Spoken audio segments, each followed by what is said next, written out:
Maharashtra news, सर्वसामान्यांच्या हक्कासाठी. सत्यशोधक महाराष्ट्र न्यूज मध्ये आपलं स्वागत आहे. आज आपण शिरवळीतील आझाद थिएटर या ठिकाणी आपण उपस्थित आहोत. या ठिकाणी जो नवीन चित्रपट आलेला आहे सत्यशोधक म्हणून, यासाठी शिरोळमधील माजी जिल्हा परिषद अध्यक्ष श्री उदयदादा कबोले, माजी पंचायत समिती सभापती श्री राजेंद्र राणा तांबे, सरपंच रविराज दुधगावकर व शिरोळचे सामाजिक कार्यकर्ता उज्ज्वलाताई तांबे यांनी आर्थिक संयोजन करून हा शो पूर्णपणे विद्यार्थ्यांसाठी मोफत दाखवण्याचा प्रयत्न, आणि यासाठी जे शिरोळमधील सामाजिक कार्यकर्ते संतोष तांबे, सत्यशोधकचे प्रतिनिधी किरण मोरे व महादेव कांबळे यांनी यासाठी विशेष प्रयत्न केले.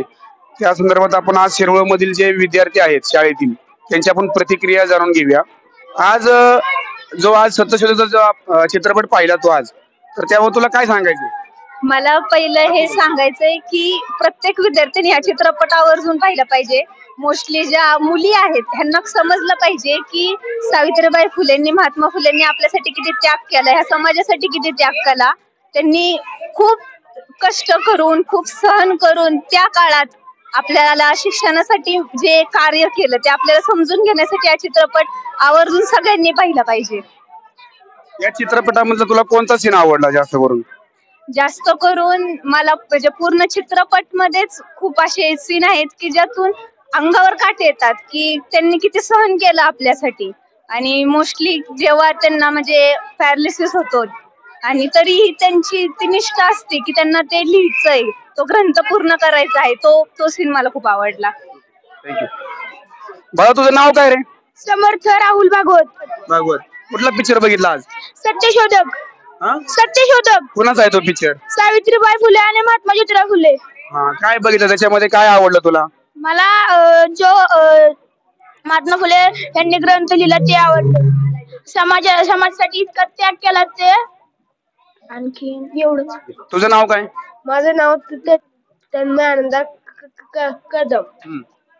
कुठला पिक्चर होता आज? आज सत्यशोधक. कोणाचा होता पिक्चर तो?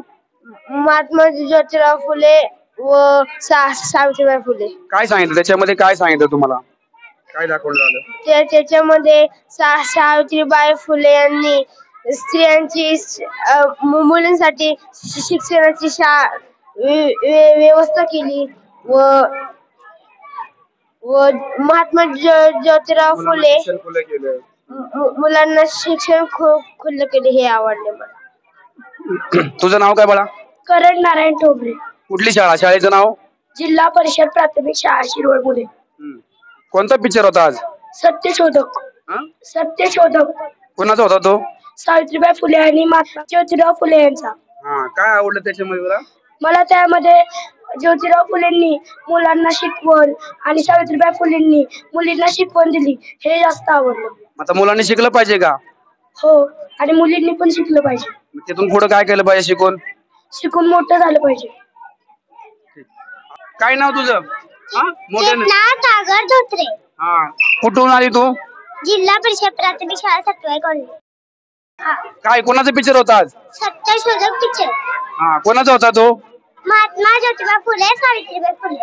ओके. त्यांनी काय सांगितलं? शिक्षण घेतलं पाहिजे सांगितलं ना? शिकणार ना तुम्ही? काय नाव तुझं? रुद्राम किरण मोरे. कुठली शाळा? शाळेचं नाव? जिल्हा परिषद प्राथमिक शाळा शिरवळ मुले. कोणाचा चित्रपट होता आज? महात्मा ज्योतिराव फुले आणि सावित्रीबाई फुले. काय पाहिलं त्याच्यामध्ये? की महात्मा फुलेंनी आणि सावित्रीबाई फुलेंनी स्त्रियांच्या शिक्षणासाठी किती हाल सोसले. शिकलं पाहिजे, मोठं झालं पाहिजे शिकून. सावित्रीबाई फुले आणि महात्मा फुले यांचे विचार समाजामध्ये पसरले पाहिजे. ओके, चालेल, ठीक आहे. पण आपल्या मुलांना इथं घेऊन आलात, तर काय सांगाल? आपला पिक्चर कसा होता?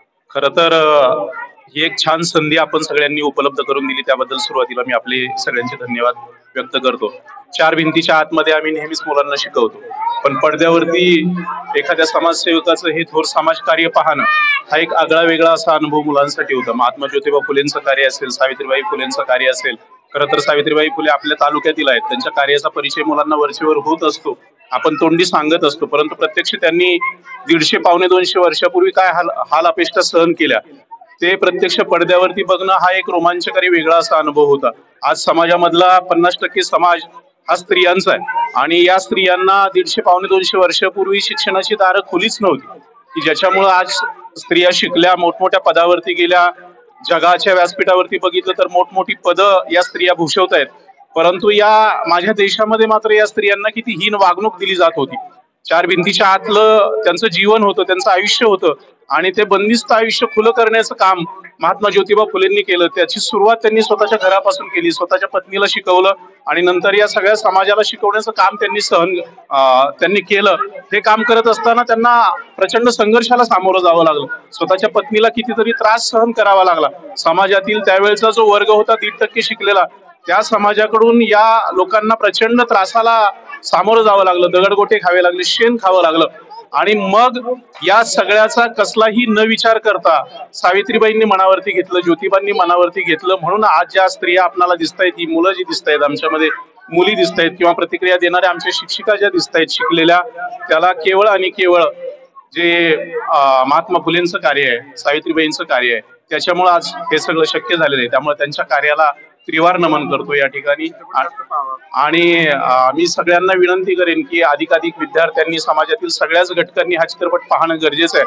आज आपण शिकलोय, मोठे झालोय, पण याचा जो पाया आहे, या आपल्या शिक्षणाचा पाया ज्यांनी घातलेला आहे, तो त्यांनी त्या वेळेला कशा पद्धतीनं घातला, त्यावेळी त्यांना किती हाल अपेष्टा सहन कराव्या लागला, हे या चित्रपटामध्ये दाखवलेलं आहे. अधिकाधिक लोकांनी हा चित्रपट पाहावा, तो आपल्याला निश्चितपणे प्रेरणा देईल.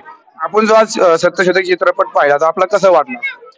खूप छान वाटला. खरं तर आतापर्यंत फक्त मुलांना शिकवताना पुस्तकातून वाचून दाखवून किंवा मी जे पुस्तकं वाचलेले त्याचा संदर्भ देऊन मी शिकवत होते, पण आज प्रत्यक्ष तुम्ही जी संधी दिलीत आमच्या मुलांना सत्यशोधक हा चित्रपट दाखवण्याचा, त्यातून मुलांना हे समजेल की त्यांनी त्या काळी किती हाल अपेष्टा सहन केल्या आणि ज्योतिरावांचा नेहमीच समाजातील ज्या कर्मकांडाला विरोध होता, अगदी देवदासी पद्धती म्हणा, स्त्रियांचं विधवा स्त्रियांचा प्रश्न म्हणा, म्हणजे मुलांना खरंच त्या काळच्या ज्या वाईट चालीत रूढी परंपरा होत्या त्याबद्दल त्यांना समजलं.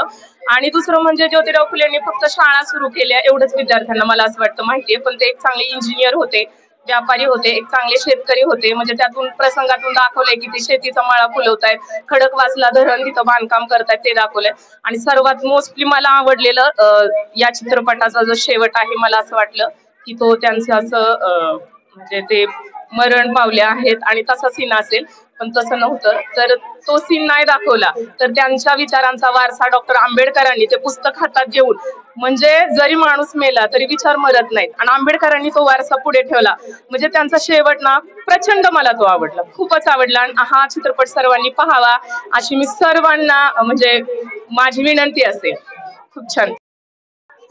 बाई, आपण काय सांगाल, जो आपण हा चित्रपट आपल्या मुलांना दाखवला त्याबद्दल आपलं काय म्हणणं होतं? संपूर्ण म्हणजे कसं, आता सगळी संकल्पना समोरच त्यांना दिसल्यामुळे त्यांना ते सगळं समजलेलं आहे. आणि कशा प्रकारे ज्योतिराव दाम्पत्यांनी त्यांनी हाल अपेष्टा सहन केल्या आणि कितीतरी संघर्ष करून मुलींची शाळा त्यांनी सुरू केली आणि शिक्षण देताना त्यांना जे हाल अपेष्टा सहन कराव्या लागला, हे सगळं त्यांनी मुलांनी प्रत्यक्षात पाहिलेलं आहे. त्यामुळे त्यांना ते पूर्णपणे समजलेलं आहे. फातिमा बीबींनी सुद्धा सावित्रीबाईंना खांद्याला खांदा लावून साथ दिलेली आहे, ते खूप महत्व आहे. अशा पद्धतीनं येथील शिरोळमधील शाळेतल्या मुलांनी हा चित्रपट पाहिला, शिक्षकांनी हा चित्रपट पाहिला, त्यामुळं सर्व विद्यार्थ्यांना हा चित्रपट आवडला. सावित्रीबाई फुले आणि महात्मा फुले यांचं जीवन कार्य या चित्रपटामध्ये दाखवलेले. सर्व यातून सर्वांना हा चित्रपट पाहण्यासाठी सर्वांनी आवाहन केलेलं आहे. तरी जास्तीत जास्त लोकांनी हा चित्रपट पाहावा असं सर्वांनी आशा व्यक्त केलेली आहेत. धन्यवाद. सत्यशोधक महाराष्ट्र न्यूज, शिरवळ. आपल्या परिसरातील बातम्या पाहण्यासाठी आजच आमच्या सत्यशोधक महाराष्ट्र न्यूज चॅनलला यूट्यूबवर सबस्क्राईब करा आणि बेल आयकॉन प्रेस करा.